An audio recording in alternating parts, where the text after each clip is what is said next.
Boa tarde a todos. Essa é a 73ª reunião do grupo que vem lendo e comentando o livro há 2000 anos.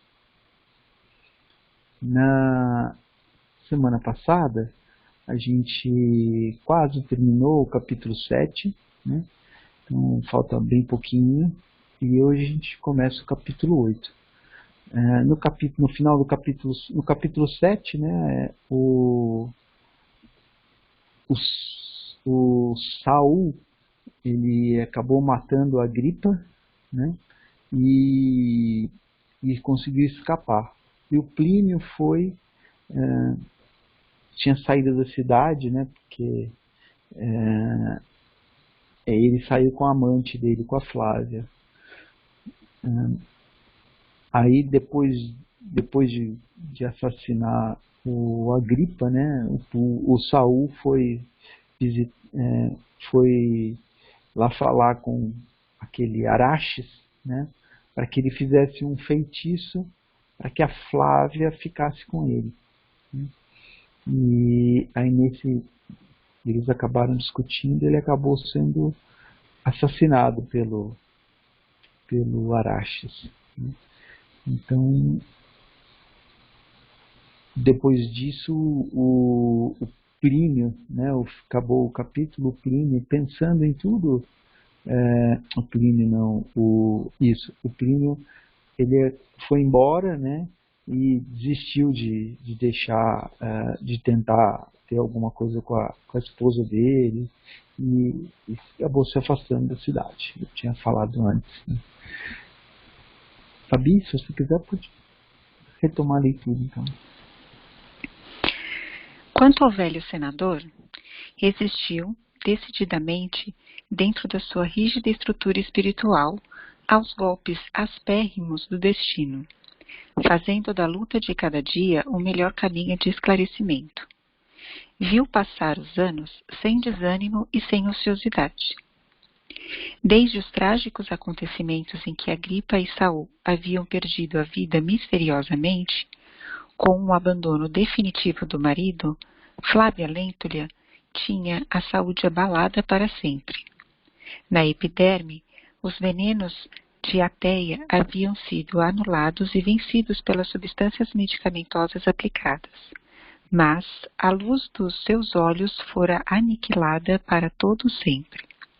Desalentada e cega, encontrou, porém, no coração generoso de Ana, o carinho materno que lhe faltava em tão penosas circunstâncias da vida. Comentário? Eu marquei essa parte, né, porque o Plínio, o Públio, né, ele acabou fazendo, às vezes, um papel de pai, né, pro Plínio, pro Agripa, né, naquele momento, principalmente pro Plínio, né, que o Agripa ficou muito tempo afastado, né, depois ele saiu lá, foi para Massília, né, e aí a Ana, nesse tempo agora, né, depois que a Lívia morreu, né, ela acabou fazendo esse papel, né, que a Ana acabou desempenhando esse papel materno, né, que era uma coisa que faltava na vida da Flávia, né. A gente já viu em outros momentos, né, que o Públio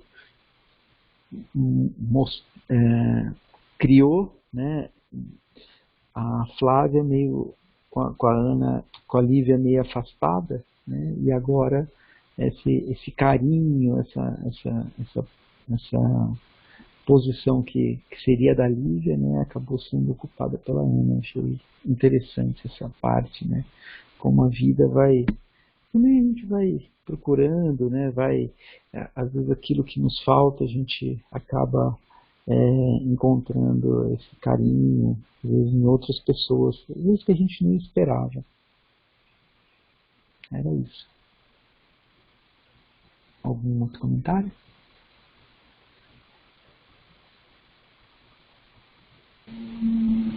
que eu achei curioso é a substituição, né, que a Ana fez, né, com relação à mãe, né, da Flávia, porque ela acabou, ela sempre foi ali, né, uma segunda mãe para ela, né, exceto naquela época que ela estava sob os cuidados lá do senador, mas agora ela também está sob os cuidados da Ana, que era o, vamos dizer assim, entre aspas, o braço direito, né, esqueci o nome da que morreu. Lívia. Desculpa, da Lívia, desculpa. E eu achei, como você falou, né, curioso isso, né, como às vezes as coisas no transcorrer assim do tempo elas vão tomando um rumo que às vezes a gente não espera mesmo, né, porque a Flávia a gente esperava que ela fosse ficar sempre do lado do pai, mas tem algumas coisas que realmente só um amparo materno consegue dar para ela, né. É isso aí. Ninguém mais abriu o microfone, Fabrício, se você quiser continuar. A constituição física do senador, contudo, resistia a todos os embates e infortúnios. Entre os esforços de carinhosa assistência à filha e as lides, aqui eu acho que no sentido de demandas, né, políticas que lhe tomavam o máximo de atenção, seus dias decorreram cheios de lutas acerbas, mas silenciosos e tristes, como sempre. Em seu espírito, havia agora as melhores e mais sinceras disposições para aprender a essência sagrada dos ensinamentos do cristianismo. E foi assim que o seu coração penetrou o crepúsculo da velhice, como se as sombras fossem clarificadas por estrelas cariciosas e suaves. No seu íntimo permanecia uma serenidade imperturbável, mas, na vida do homem, corria o sopro inquieto do esforço pelas realizações do seu tempo. O coração estava resignado com as desilusões penosas e amargas do destino. Mas, no poder supremo do império, estava um tirano, que precisava cair, em benefício das construções do direito e da família. E por isso, junto de numerosos companheiros, entregou-se ao trabalho sutil da política interna para a queda de Domício Nero, que prosseguia avassalando, escravizando, né, a cidade com os espetáculos odiosos do seu nefando reinado. Caio Pisão, aqui é uma explicação, né, Paulo, que você vai dar? Você quer falar? Isso. Não, era só para falar que quem que era esse Caio Pisão e quem que era o Sêneca, né? E depois, mais para frente, lá o Sulpício Galba e o Tácito. Era só isso. Aí no começo do próximo capítulo, se você quiser, eu explico, porque lá tem toda uma história, que aqui é mais só para deixar as pessoas saberem quem que são cada um desses personagens. Tá bom. Caio Pisão, que era um senador romano, e Sêneca, um dos mais célebres filósofos, advogados, escritores e intelectuais do Império Romano, bem como outras figuras veneráveis da época, mais exaltadas no patriotismo e amor pela justiça, caíram sob as mãos criminosas do scelerado que cingia a coroa. Mas Públio Lentulus, ao lado de outros irmãos de ideal que trabalharam no silêncio e na sombra da diplomacia secreta, junto dos militares e do povo, esperou pela morte ou pelo banimento do tirano, aguardando as claridades do futuro, surgidas com o efêmero reinado de Sévio Sulpício Galba, que ele era o imperador que sucedeu Nero, quando ele foi afastado do Senado, que, no dizer de Tácito, que era um senador e historiador romano, era por todos considerado digno do governo supremo do império, se não houvesse sido imperador. Você quer começar o outro, Paulo, para explicar essa parte? Posso começar. Que eu acho que você vai falar melhor essa parte da história. Não, sem problema. Esse aqui é cheio de parte de história mesmo. Não, você vai falar melhor. Obrigada. Então eu vou ler essa parte aí que eu dei o nome aí de o ano dos quatro imperadores, né? Que é como eles Uhum. chamam o ano de 69, né? Na realidade eles estão lá em 68 ainda, né? E aí em 68 o Nero, eles conseguiram afastar o Nero, né? Como se fosse um impeachment, vai, pra gente aqui, lá no Senado, né? E aí o sucessor do Nero, né, que foi o Galba, ele ficou lá de junho de 68, né, quando o Nero foi afastado pelo Senado, até o começo de janeiro, né, até janeiro de 69, começo do ano seguinte. E aí em 69 que foi o grande problema. Então, em janeiro, comecinho de janeiro, lá os primeiros dias de janeiro, teve o Galba, né? Aí depois foi o sexto imperador lá do Império Romano. Aí depois veio o Otão, que foi o sétimo imperador, aí ó, de janeiro até abril. Aí depois, de abril a dezembro, começo de dezembro, teve o Vitélio, né? E depois, no finalzinho do ano, né, no final lá de 69, entrou o Vespasiano e aí voltou a ter uma certa estabilidade, né? O Vespasiano foi imperador durante 10 anos e depois os filhos dele, né, foram o Tito, ficou mais 12 anos e depois o Domiciano mais 15 anos. Então, no total lá eles ficaram quase 30 anos no poder. Então, aí já voltou a ter uma certa estabilidade, né? Então, eu vou ler. Mais de 10 anos correram silenciosamente amargurados depois de 58. 58 tinha sido lá esses problemas que a gente acabou de ver. Sobre a vida comum dos personagens dessa história. Somente em 68, então aí o Públio ficou sempre trabalhando na política, né? Somente em 68 conseguir a política conciliatória de grande número de patrícios, entre os quais Públio Lentulus, o definitivo afastamento de Domício Nero. E eu quis também mostrar aqui, né, que olha, o Nero ele começou, né, a ser imperador em 54. Ele tinha 17 anos, né? E aí ele foi afastado pelo Senado e logo depois ele foi morto, né, com 31 anos, né? Então ele era bem novo. E aí o que eles colocaram, né, o imperador que substituiu o Nero já era uma pessoa bem mais velha, né? Ele tinha nascido no ano 3, né?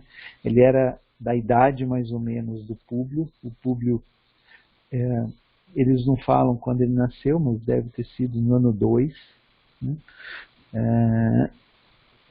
E aí, ó, então ele reinou em 68, 69, né? Basicamente 68. Então ele tinha 65 anos, né? Então, o definitivo afastamento de Domício Nero e suas nefandas crueldades. Todavia, a ascensão de Galba durara poucos meses e aquele ano de 69 ia definir grandes acontecimentos na vida do Império. Lutas numerosas encheram a cidade de pavor e sangue. A terrível contenda, né, a terrível conflito, a briga entre Otão e Vitélio dividira todas as classes da família romana em facções hostis, que se odiavam ao extremo. Eu achei um barato a gente imaginar hoje aqui a gente vivendo aqui no Brasil e até no mundo, né?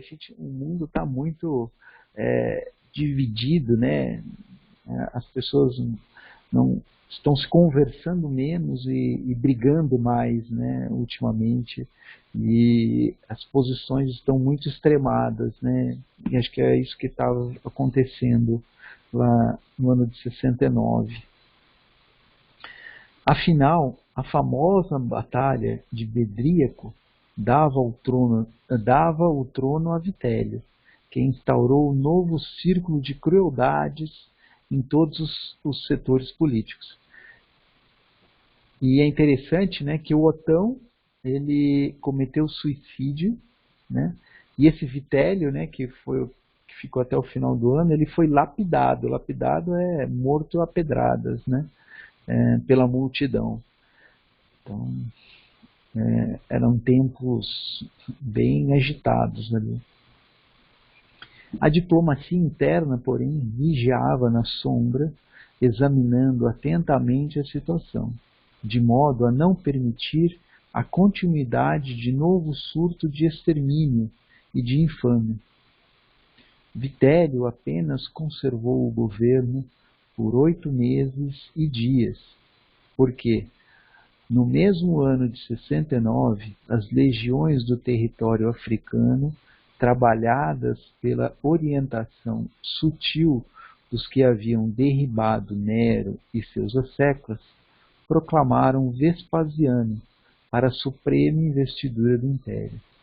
O novo imperador, que ainda se encontrava no campo de seus feitos de armas, empenhado na pacificação da Judéia distante, satisfazia as exigências mais avançadas de todas as classes civis e militares, sendo recebido em triunfo para o posto supremo, iniciando-se assim a era prodigiosa dos Flávios, né, que é a dinastia que vai começar, né, do Vespasiano e dos filhos dele.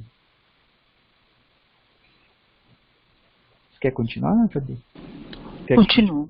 Não, eu continuo. Vespasiano integrava aquele grupo de patrícios operosos que contribuíra sem alardes para a queda dos tiranos. Amigo pessoal de Públio Lentulus, o imperador se tornara famoso não só por suas vitórias militares, mas também por seu criterioso tirocínio, que é discernimento, né, político, evidenciado em Roma desde os dias turbulentos de Calígula, que foi o terceiro imperador de 37 a 41. Né? Sob a sua orientação administrativa, ia abrir-se uma trégua nas imoralidades governamentais. Inaugurar-se-ia um novo período de compreensão das necessidades populares.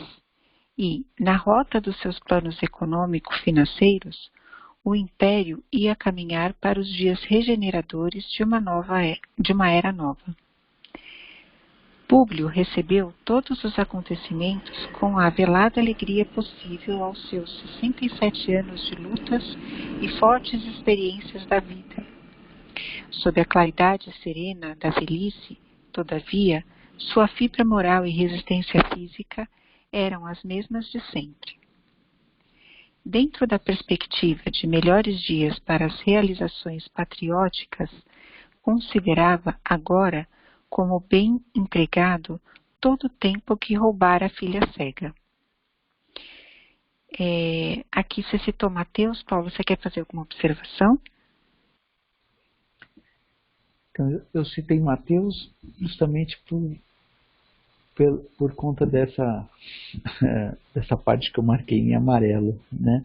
Porque assim, a gente acha que é bem empregado sempre o tempo, quando tem alguma questão aí que a gente faz e que dá certo, então a gente sempre acha que aquele tempo é bem empregado, né? E aí eu lembrei do Mateus, né?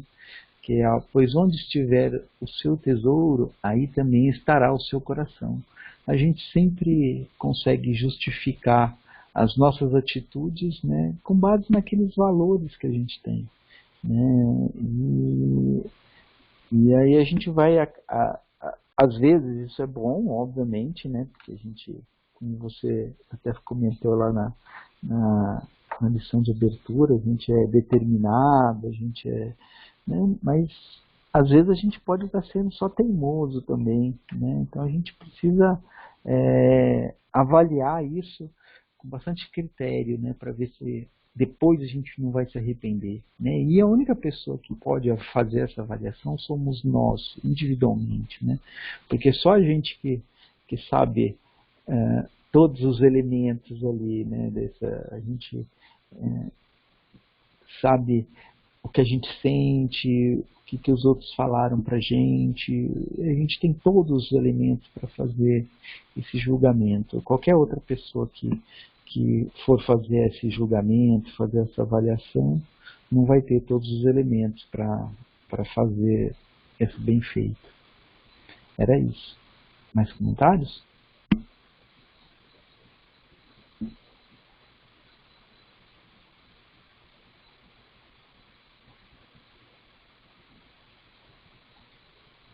Ninguém abriu, pode continuar.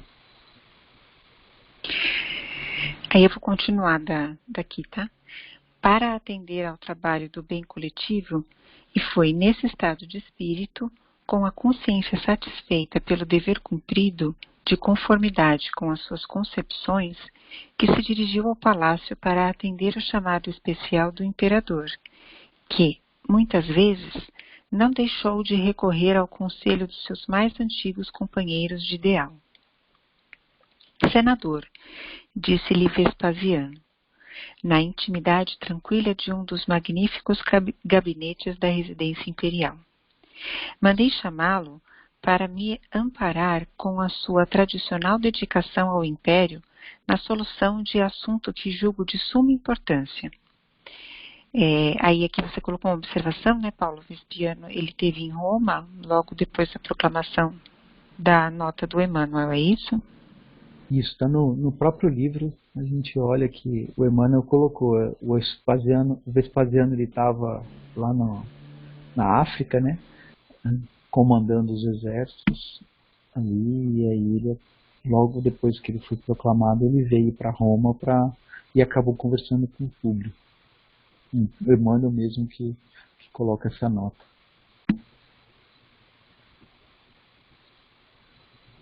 Dizei, Augusto, respondeu Públio comovido. Mas o imperador, gentil, cortou-lhe a palavra. Não, meu caro, entendamo-nos como a velha intimidade de outros tempos. Deixemos, por um instante, os protocolos. E, vendo que o senador esboçava um sorriso de reconhecimento à sua palavra fluente e generosa, continuou a expor a questão que o interessava. Chamado a Roma para o cargo supremo, não ousei desobedecer às sagradas injunções, aqui no sentido de pressões, né, que me impeliam ao cumprimento desse grande dever, embora obrigado a deixar meu filho, o filho dele era o Tito, né, na obra de pacificação da Judéia amotinada, trabalho esse que considerei em toda a vida o meu melhor esforço pela vitalidade do império, no desdobramento de suas gloriosas tradições. Acontece, todavia, que o cerco de Jerusalém se vai prolongando demasiado, acarretando as mais sérias consequências para meus projetos econômicos, no programa restaurador que me propus a realizar no governo. Suponho que o meu valoroso Tito esteja necessitando de um conselho de civis, além dos assistentes militares que o acompanham na arrojada empresa, e lembrei-me de organizá-lo tão somente com os amigos mais íntimos que conheçam Jerusalém e suas cercanias. Quando das minhas primeiras incursões na idilidade tive conhecimento dos seus processos na reforma administrativa da Judéia, sabendo, portanto, da sua permanência em Jerusalém há mais de 20 anos. Era, pois, meu desejo que aceitasse, com outros poucos companheiros nossos, a incumbência de orientar melhor a tática militar de meu filho. Tito está necessitando da cooperação política de quem conhece a cidade nos menores recantos, bem como os seus idiomas populares, de maneira a vencer a situação que se vai tornando cada vez mais penosa. Públio Lentulus pensou na filha doente, um instante, mas, recordando-se da dedicação absoluta de Ana, que poderia perfeitamente substituir seus zelos por algum tempo, respondeu com decisão e energia: Meu nobre imperador, vossa palavra augusta é a palavra do império. O império manda e eu obedeço, honrando-me em cumprir vossas determinações e correspondendo aos impulsos generosos da vossa confiança. Muito agradecido, falou Vespasiano, estendendo-lhe a mão, extremamente satisfeito. Tudo estará pronto, de modo que sua partida e de mais 2 ou 3 amigos nossos se verifique dentro de 2 semanas, ou mais tardar. Assim aconteceu. Depois das dolorosas despedidas da filha, que ficara aos cuidados da serva dedicada, no palácio do Aventino, o senador tomava a suntuosa galera que, largando a hóstia, penetrou depressa no mar largo, rumo à Judéia. O velho patrício reviveu com penosa celeridade as peripécias da viagem dos seus tempos de juventude venturosa, quando a felicidade era para ele incompreensível, em companhia da esposa e dos 2 filhinhos. Comentário? Eu marquei essa parte aqui que eu achei muito legal, né? Acho que quando a gente é mais novo, a gente quer tantas coisas, a gente quer que as coisas sejam sempre do nosso jeito, né? Que parece que a gente nunca atinge essa felicidade, né? Assim, ela é muito, acaba muito rapidamente, ou a gente não é tá completa, né? E eu acho que era isso que ele está querendo dizer aqui, né? Eu acho que a gente precisa, e quando a gente vai ficando mais velho, a gente começa a olhar as coisas de uma outra maneira, e aí a gente começa a perceber que a gente pode ser feliz com aquilo que a gente tem, com aquilo que a gente conseguiu, que as vitórias, elas raramente serão assim completas do jeito que a gente tinha sonhado, mas elas não precisam ser, né? Muitas vezes também a gente depois percebe que aquilo que a gente tinha sonhado nem sempre é o melhor, né?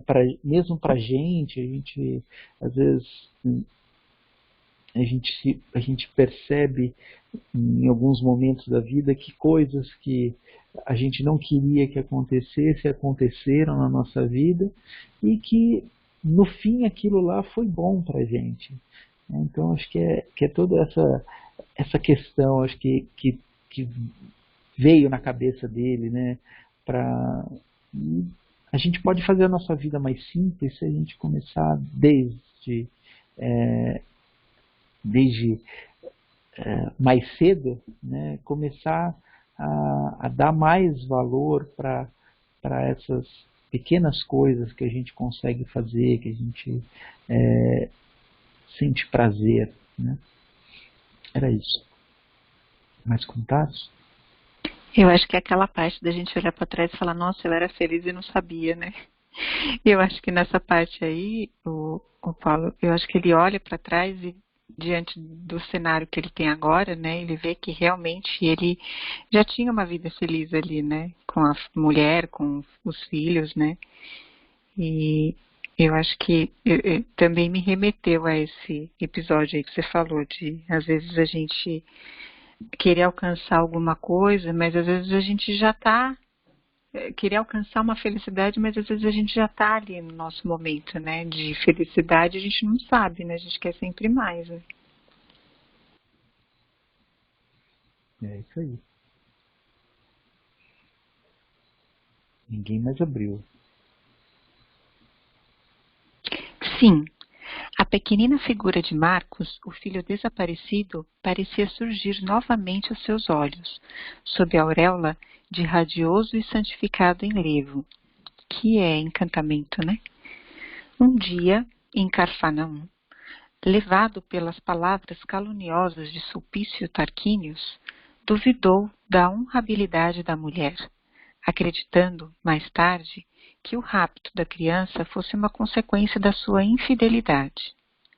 Mas Lívia agora estava redimida de todas as culpas, no tribunal da sua consciência. Seus sacrifícios domésticos e a morte heróica no circo constituíam a prova máxima da sublimada pureza do seu coração. Naqueles instantes de meditação, figurava-se-lhe que voltara ao passado com os seus sofrimentos intermináveis, esbarrando sempre na sombra pesada do mistério, quando tentava reler as páginas desse doloroso capítulo da sua existência. Comentário? Eu marquei essa parte porque a gente fatalmente vai ter alguns pontos, né, que a gente gostaria de ter feito diferente, né? Não gostaria de ter feito diferente, a gente poderia ter feito diferente quando a gente fez, a gente já tinha essa capacidade, né? E esses pontos que são aqueles pontos que trazem esse sofrimento. O sofrimento é essa dor que é nossa, por a gente não ter feito tudo que a gente poderia, por a gente não ter se empenhado como a gente poderia. Então, isso daí, essa dor que é íntima de cada um, né, vai aparecer. Então, antes que as oportunidades acabem, né, vamos tentar reparar isso, né, porque o Públio, quando ele foi tentar reparar, logo em seguida a esposa dele acabou sendo morta lá no circo, né, e ele não conseguiu fazer isso, e é isso daí que vinha esse sentimento ruim dele não ter conseguido fazer. Então, se a gente percebe alguma coisa que a gente pode hoje ir lá e consertar, né, ou compensar um pouco, ou remediar um pouco, vamos fazer, porque aí a gente vai ficar com o coração nosso mais leve, a gente vai ficar mais em paz, né? E quando a gente chegar do lado de lá e tudo isso ficar muito mais claro na nossa cabeça, né, a gente vai se arrepender menos, vai acabar sofrendo menos, né, porque a gente já deu alguns passos aqui ainda, né. E aí agora, falando, né, tem aquela história que Jesus, aquela frase que Jesus fala: vai lá e reconcilia-te com o seu adversário enquanto está no caminho, né? Enquanto a gente está aqui, a gente tem oportunidade, vai lá e já repara isso, né? Porque isso vai te dar paz. Mais comentários?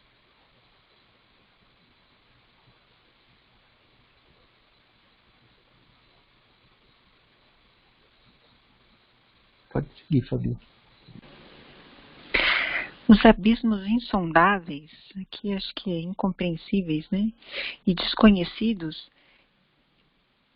Aqui abismos insondáveis e desconhecidos teria sido levado o pequenino que lhe perpetuaria a estirpe nobre.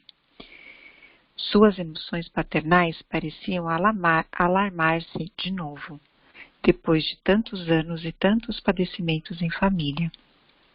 Mas, embora lhe flutuassem no íntimo as mais penosas dúvidas, o senador, na rigidez da sua infibratura, na sua firmeza, né, moral, preferia crer consigo mesmo que Marcos Lentulus havia sido assassinado por malfeitores vulgares, dados ao roubo e ao terrorismo, para nunca mais requisitar seus desvelos paternais.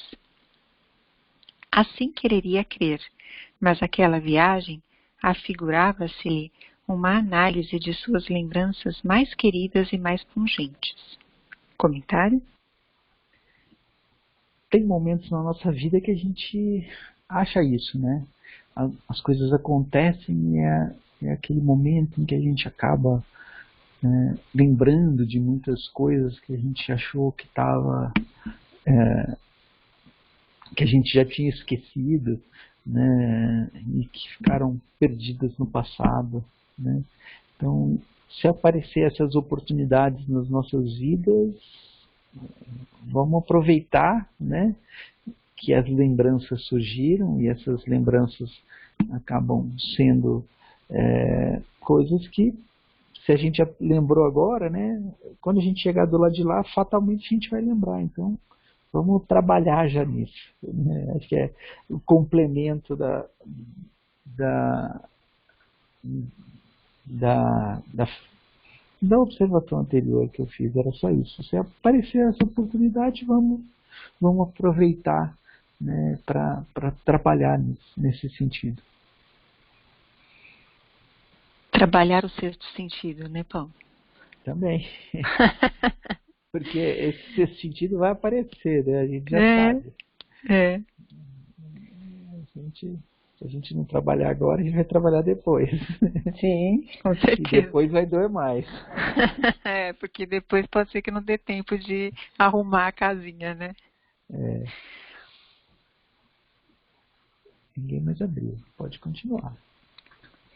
De tarde, ao suave clarão do crepúsculo no Mediterrâneo, parecia-lhe ver ainda o vulto de Lívia, acalentando o pequenino, ou falando-lhe ao coração em termos afetuosos de consolação, supondo lobrigar, que é avistar, né?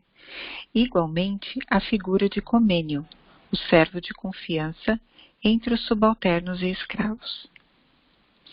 Em companhia de 3 outros conselheiros civis, chegou sem maior dificuldade ao destino, colocando-se esse reduzido conselho de íntimos do imperador à imediata disposição de Tito, que lhe aproveitou carinhosamente os pareceres, utilizando com grande êxito as suas opiniões, filhas de largas experiência da região e dos costumes.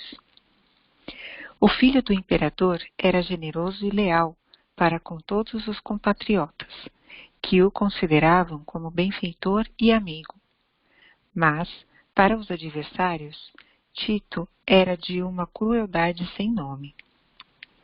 Em torno da figura ardente e desassombrada, desdobravam-se legiões numerosas de soldados que combatiam escarniçadamente. Aqui é sentido feroz, né? O cerco de Jerusalém, aqui é uma observação, né, Paulo, que terminou em 70 e culminou com a segunda destruição da cidade e a destruição do templo. Foi um dos mais impressionantes da história da humanidade. A cidade foi sitiada, justamente quando intermináveis multidões de peregrinos, vindos de todos os pontos da província, se haviam reunido junto ao templo famoso, para as festas dos pães ázimos, que aqui é uma explicação, né, Paulo? Pães sem fermento, para comemorar a saída apressada dos israelitas do Egito. É isso? Isso. Isso aí. Daí, o excessivo número de vítimas e as lutas acérrimas da célebre resistência. O número de mortos nos terríveis reencontros elevou-se a mais de 1 milhão, que era a população mundial. Aqui é uma comparação, né, Paulo, que você está fazendo. A população mundial era em torno de 170 milhões, é isso? É isso aí. E aí eu fiz a conta também, eu não escrevi aí, mas se a gente pensar, né, a população mundial hoje é 7 bilhões, né? Seria a mesma coisa que morrer 40 milhões de pessoas, comparado com a população mundial, né? É uma carnificina, né, que aconteceu lá. Fazendo os romanos quase 100.000 prisioneiros, dos quais 11.000 foram massacrados pelas legiões vitoriosas, depois da escolha dos homens válidos, entre cenas penosas de sangue e de selvageria por parte dos soldados. O velho senador sentia-se amargurado com aqueles pavorosos espetáculos de carnificina, mas cumpria-lhe desempenhar a palavra dada e era com o melhor espírito de coragem que dava pleno cumprimento ao seu mandato. Seus pareceres e conhecimentos foram, muitas vezes, utilizados com êxito, tornando-se íntimo conselheiro do filho do imperador. Diariamente, em companhia de um amigo, o senador Pompílio Crasso visitava os postos mais avançados das forças atacantes, verificando a eficácia da nova orientação observada pela estratégia militar dos seus patrícios. Os chefes de operações várias vezes lhe chamaram a atenção para não avançarem muito em suas atitudes de desassombro, de coragem, Mas Públio Lentulus não manifestava o menor receio, realizando na sua idade, minuciosos serviços de reconhecimento topográfico da famosa cidade. Afinal, na véspera da queda de Jerusalém, já se lutava quase corpo a corpo em todos os pontos de penetração, havendo incursões de parte a parte nos campos inimigos, com recíprocas crueldades contra todos os que tivessem a infelicidade de cair prisioneiros. Apesar do zelo de que eram cercados, Públio e o amigo, em virtude da coragem de que davam testemunho, caíram nas mãos de alguns adversários, que, ao lhes observarem a indumentária de alto dignitários da corte imperial, os conduziram imediatamente a um dos chefes da desesperada resistência, instalado num casarão à guisa, que é parecido, de quartel, próximo à Torre Antônia.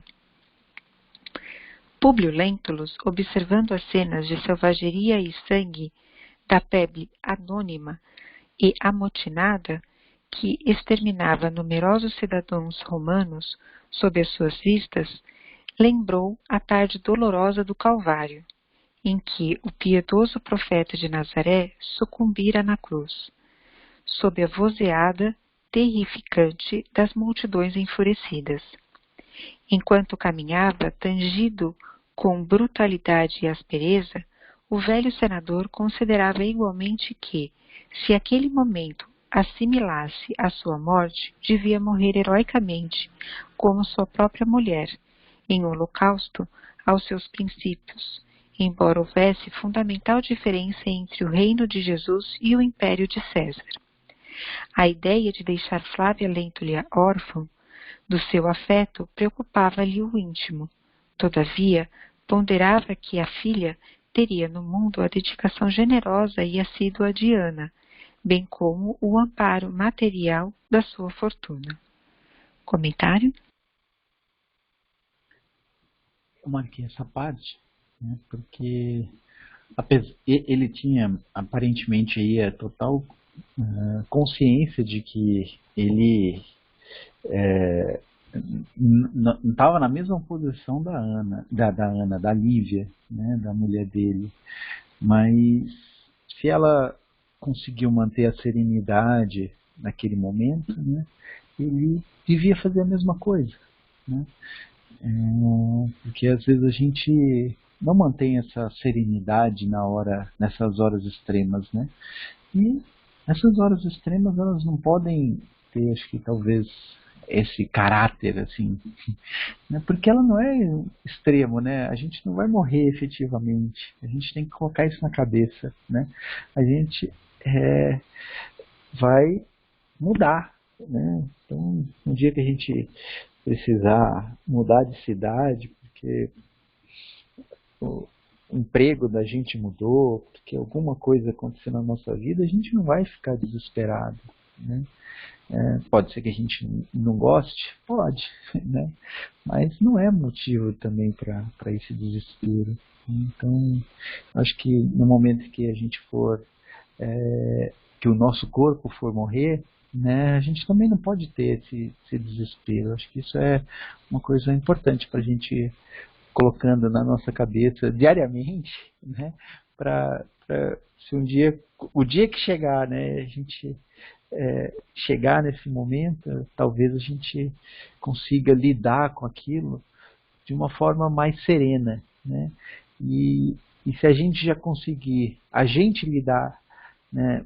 Se a gente se preparar para esse momento, se acontecer de isso daí com alguma pessoa próxima a gente, como a gente vai já começar a olhar aquilo de uma maneira diferente, né?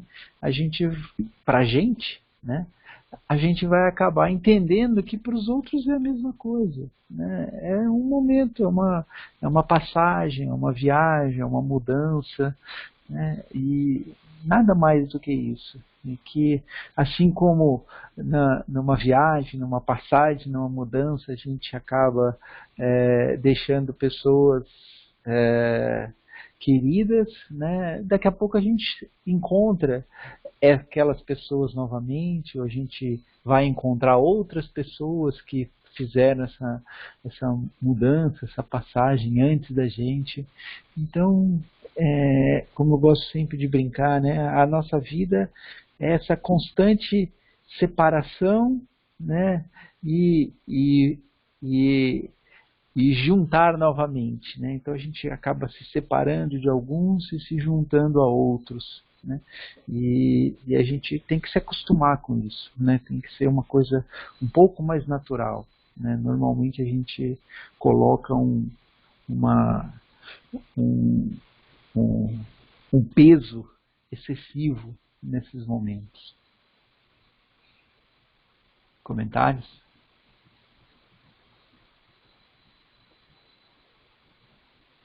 Eu acho que o peso é mais em função da dúvida, né, Paulo, do que espera e principalmente do que a gente vai deixar, né? Mas é como você falou, né? Principalmente pra gente que estuda aqui, né? É inevitável, né? Só uma separação temporária mesmo, né? Mas eu acredito que é mais essa nossa, não sei se a palavra seria essa, mas talvez essa assertividade da gente tentar é, enxergar de uma forma mais branda, né, esses processos de passagem, né, de viagem, né, como a gente conhece, né. Isso aí, perfeito.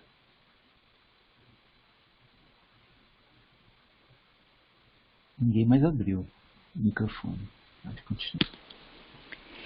Foi nesse estado de espírito, surpreso com a sucessão dos acontecimentos, que atravessou longas ruas cheias de movimento, de gritos, de impropérios e de sangue.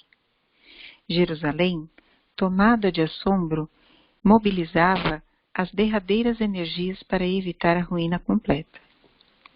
Ao cabo de algumas horas, extenuados de fadiga e sede, Públio e o amigo foram introduzidos no sombrio gabinete de um chefe judeu, que expedia as mais impiedosas ordens de suplício e morte para todos os romanos presos, revidando as atrocidades do inimigo.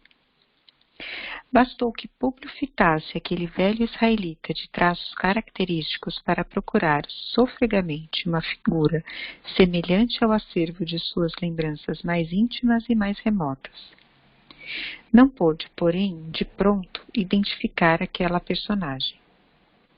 O velho chefe, contudo, pousou nele o olhar astuto e, fazendo um gesto de satisfação, exclamou com uma chispa, que é uma faísca, né, de ódio, a lhe transparecer de cada palavra. Ilustríssimos senadores, enfatizou com ironia e desprezo, eu vos conheço de longos anos. E fixando Públio, acentuou com malícia. Sobretudo, honro-me com a presença do orgulhoso senador Públio Lentulus. antigo legado de Tibério e de seus sucessores nessa província perseguida e flagelada pelas pragas romanas. Ainda bem que as forças do destino não me permitiram partir para outra vida na minha velhice trabalhosa sem me desafrontar de uma injúria inovidável, aqui é memorável, né?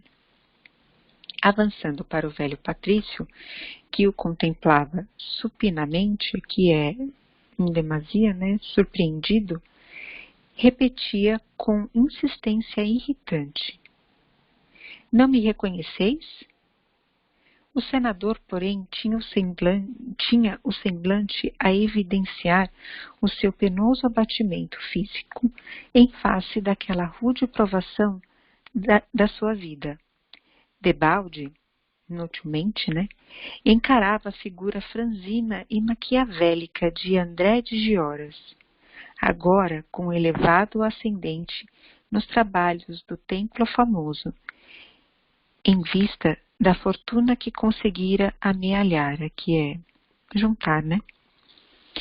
Verificando a impossibilidade de ser identificado pelo prisioneiro, cuja presença ali mais o interessava e que lhe respondera a todas as perguntas com silencioso gesto negativo, o velho judeu retornou com sarcasmo: "Públio Lentulus, sou André de Gioras, o pai a quem insultaste um dia com o excesso da tua autoridade orgulhosa. Lembra-te agora?" O prisioneiro fez um sinal afirmativo com a cabeça. Vendo, porém, que o seu atrevimento não o intimidava, o chefe de Jerusalém insistia exasperado, que é enfurecido, né? "E por que não te humilhas neste momento diante de minha autoridade? Ignoras, porventura, que posso hoje decidir dos teus destinos? Qual a razão por que não me pedes comiseração?" Públio estava exausto. Lembrou os seus primeiros dias em Jerusalém. Recordou a vista daquele agricultor inteligente e revoltado. Procurou rememorar intimamente as providências que adotara na qualidade de homem público, a fim de que o filho do judeu voltasse ao lar paterno, não se lembrando de haver destilado tanto fel naquele coração irresignado, inconformado, né? Deliberara nada a dizer diante da sua figura exasperada e truculenta, atendendo às suas íntimas disposições espirituais, mas, em face da ousada insistência, sem abdicar às antigas tradições de orgulho e vaidade que o caracterizavam noutros tempos, e, como se desejasse demonstrar desassombro em tão penosa circunstância, replicou, afinal, com energia: "Se vos julgais aqui no cumprimento de uma obrigação sagrada, acima de qualquer sentimento particular e menos digno, não espereis que se vos peça comiseração, pelo fato de cumprirdes o vosso dever." André de Gioras franziu o sobrolho, aqui é o olhar, né? Exasperado com a resposta imprevista, andando de um lado para o outro no amplo gabinete, como se estivesse a cogitar o melhor meio de executar a tremenda vingança. Depois de alguns momentos de sombrio silêncio, como se houvesse chegado a uma solução condigna, que merecida, né, dos seus tigrinos, que sanguinários projetos, chamou com voz soturna um dos guardas numerosos, ordenando: "Vai depressa e dize a Ítalo, de minha parte, que deve aqui estar amanhã, às primeiras horas, de modo a cumprir as minhas determinações." E enquanto o emissário saía, dirigiu-se aos 2 prisioneiros nestes termos: "A queda de Jerusalém está iminente, mas darei a última gota de sangue da minha velhice para exterminar as víboras do vosso povo. Vossa raça maldita veio cevar-se na cidade eleita, mas eu exulto, aqui é o cinto, né? Com a minha vingança em vós ambos, orgulhosos dignatários do império, da impiedade e do crime. Quando se abrirem as portas de Jerusalém, terei executado meus implacáveis desígnios. Calando-se, bastou um gesto para que os dois amigos fossem atirados numa enxovia, que é uma cela, né? Escura e úmida, onde passaram uma noite terrível de conjecturas dolorosas, trocando amarguradas confidências. Na manhã seguinte, eram chamados à prova suprema. Já se ouviam na cidade os primeiros rumores das forças romanas vitoriosas, entregando-se ao terror e ao saque da população humilhada e inerme, aqui é desarmada, né? Por toda parte, o êxodo precipitado de mulheres e crianças em gritaria infernal e angustiosa. Mas, naquele casarão de grossas paredes de pedra, refugiara-se considerável número de chefes e combatentes para a residência suprema. Públio e Pompílio foram conduzidos a uma sala ampla, de onde podiam ouvir o ruído crescente da vitória das armas imperiais, depois de lances dramáticos e cruentos, que tanto tempo de terror, de rapina e de luta, todavia, ali, naquele compartimento espaçoso e fortificado, tinham à frente centenas de guerreiros armados e alguns chefes políticos da resistência israelita, que os contemplavam com supremo desprezo. Diante do avanço vitorioso das legiões romanas, era de notar a inquietação e o pavor que dominavam todos os semblantes. Mas havia um interesse geral pelos dois prisioneiros importantes do império, como se eles representassem o último objeto em que se pudesse cevar o ódio e a vingança. Modificando, todavia, aquela situação indecisa, André de Gioras tomou a palavra em voz estranha e sinistra, que retumbou por todos os ângulos da casa. Senhores, estamos chegando ao fim da nossa desesperada defesa, mas temos o consolo de guardar dois grandes chefes da amaldiçoada política de rapina do Império Romano. Um deles é Pompílio Crasso, que começou a sua carreira de homem público nesta província desventurada, inaugurando um longo período de terror entre os nossos compatriotas infelizes. O outro, senhores, é Públio Lentulus, orgulhoso legado de Tibério e de seus sucessores na Judéia humilhada de todos os tempos, que escravizou nossos filhos ainda jovens e organizou processos criminosos em todas as zonas provinciais, fomentando o pavor de nossos irmãos perseguidos e flagelados. Lá, na sua residência senhorial da Galileia. Pois bem, antes os malditos soldados da pilhagem imperial nos aprisionem e aniquilem, cumpramos nossos desígnios. Todos os presentes ouviram-lhe a palavra, como se fora a ordem suprema de um chefe a quem se deve obedecer cegamente. Os dois senadores foram, então, amarrados com pesadas peças de ferro aos postes do suplício, sem liberdade para qualquer movimento, restringindo suas expressões de mobilidade aos olhos silenciosos e serenos no sacrifício. Nossa vingança, voltava o odiento israelita a explicar, deve obedecer ao critério da antiguidade. Primeiramente, deverá morrer Pompílio Crasso, por ser o mais velho e para que o vaidoso senador Públio Lentulus compreenda o nosso esforço para eliminar a vitalidade do seu império maldito. Pompílio fitou longamente o amigo, como se estivesse fazendo suas despedidas angustiosas e mudas, na hora extrema. Nicandro, nesse trabalho te compete, exclamou André, voltando-se para um dos companheiros. E dando ao vigoroso soldado uma espada sinistra, acrescentou com profunda ironia: tira-lhe o coração para o amigo, que deverá conservar a cena de hoje na sua memória para sempre.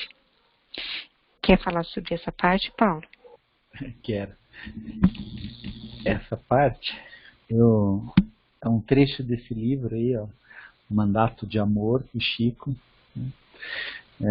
Tá na primeira parte, é o item 2, né, o capítulo 2 lá desse, que é o nome Arnaldo Rocha, uma comunicação desse Arnaldo Rocha. E aí ele conta a história, né, do que aconteceu lá agora, né, e que tem esses personagens aqui, né, que a gente acabou de ler lá, o Pompilho. Então eu vou ler para vocês. Numa tarde de sábado, reunidos em casa de Luísa, decidimos inspecionar as obras do pequeno prédio que viria a ser a nova sede do Luiz Gonzaga. É o centro do Chico. Chegando lá, deparamos-nos com situações do centro ainda lá em Pedro Leopoldo. Né? Chegando lá, deparamos-nos com situações de desentendimento e altercação. Dr. Rômulo Joviano e Lindolfo Ferreira, o responsável pelas obras, discutiam entusiasticamente em torno das ideias divergentes. Percebendo a presença de Chico, os dois amigos tranquilizaram os ânimos inflamados, de maneira que, em poucos minutos, todos conversavam saudavelmente, num clima de alegria e descontração. Após a saída do Dr. Rômulo, Chico informou-nos que o terreno onde estávamos comportara outrora a casa em que nascera e que aquele exato local havia sido o quarto em que sua mãe, Dona Maria João de Deus, dera à luz. Uma revelação emocionante. Lindolfo, abraçando-nos, disse: ora, vejam só, o Dr. Rômulo tem atitudes estranhas.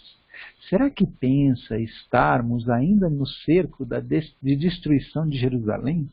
Estamos reconstruindo um templo de oração. Não se preocupe com o acontecido, disse-me Chico, algum tempo depois, a caminho de casa. Dr. Rômulo e Lindolfo são os antigos inimigos encontrados há 2000 anos. O primeiro, nas vestes do senador Pompílio Crasso, amigo do também senador Públio Lentulus Emmanuel. E o segundo, o bravo defensor da pátria judia, André de Gioras. Ambos inconscientemente estão recordando acontecimentos já passados. E é bom nos lembrarmos do belo ensinamento emanuelino. O ontem, muitas vezes, fala mais alto do que podemos admitir no tempo a que chegamos hoje.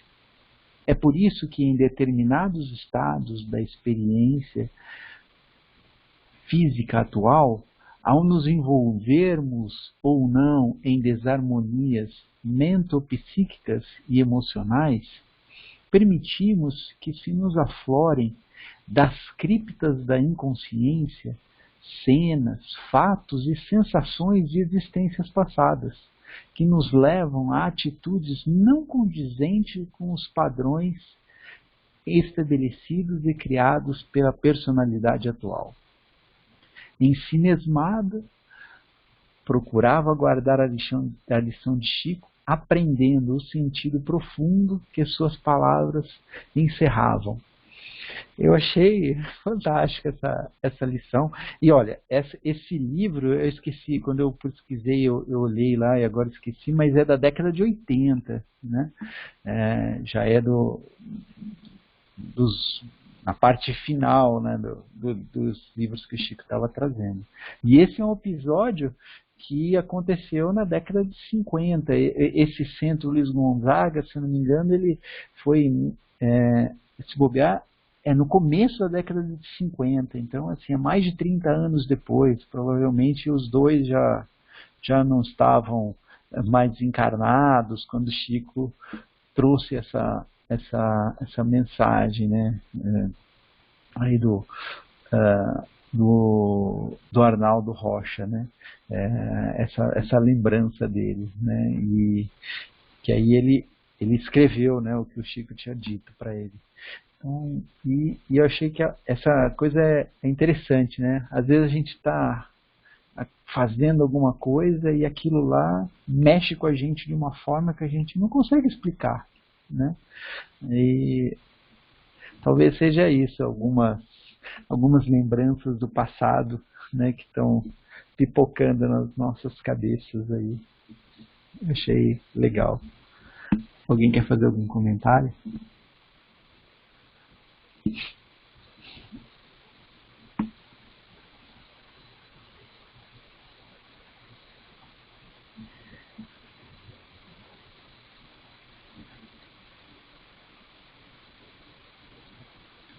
Fabi, eu esqueci de ver a hora que começou, eu não vi certinho, mas era perto de 4h20, né? Era perto de 4h20, Paulo. Então acho que já vamos encerrando, né? Porque assim não tem problema depois de subir isso daqui lá no YouTube, tá bom? Tá bom.